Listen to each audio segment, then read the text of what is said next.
తన తన దినచర్యలో భాగం చేసుకోవాలని ప్రతిరోజు యోగా అభ్యాసం చేయడం వల్ల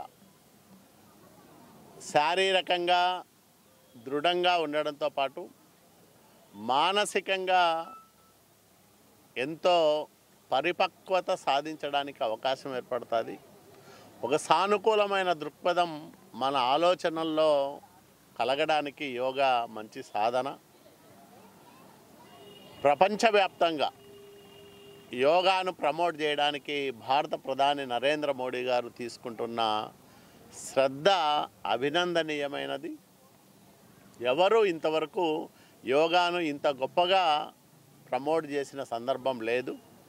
ఈరోజు దేశవ్యాప్తంగా 11వ అంతర్జాతీయ యోగా దినోత్సవాన్ని జరుపుకుంటున్నామంటే దానికి కారణం మోడీ గారు చూపుతున్న ప్రత్యేకమైన శ్రద్ధ. అట్లాగే ఈ రాష్ట్రంలో 11వ అంతర్జాతీయ యోగా దినోత్సవానికి స్వయంగా ప్రధానమంత్రి గారు విశాఖపట్నం రావడం, ఈ కార్యక్రమంలో పాల్గొనడం చాలా ఆనందదాయకం. ఈ కార్యక్రమాన్ని ఆంధ్రప్రదేశ్ రాష్ట్రంలో అత్యంత ప్రతిష్టాత్మకంగా నిర్వహించిన గౌరవ ముఖ్యమంత్రి నారా చంద్రబాబు నాయుడు గారు ఒక చరిత్ర సృష్టించాడు. యోగా నిర్వహణలో మునుపెన్నడూ ఎవరు చేయని రీతిలో ఇంత గొప్పగా యోగాను నిర్వహించి ఒక చరిత్ర సృష్టించిన ఘనత చంద్రబాబు నాయుడు గారికే దక్కుతుంది.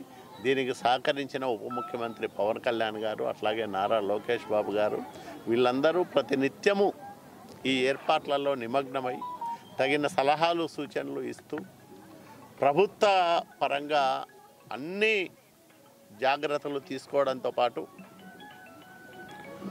లక్షలాది మంది ఒకే చోట చేరి యోగా చేయడం అనేది ఒక రికార్డు.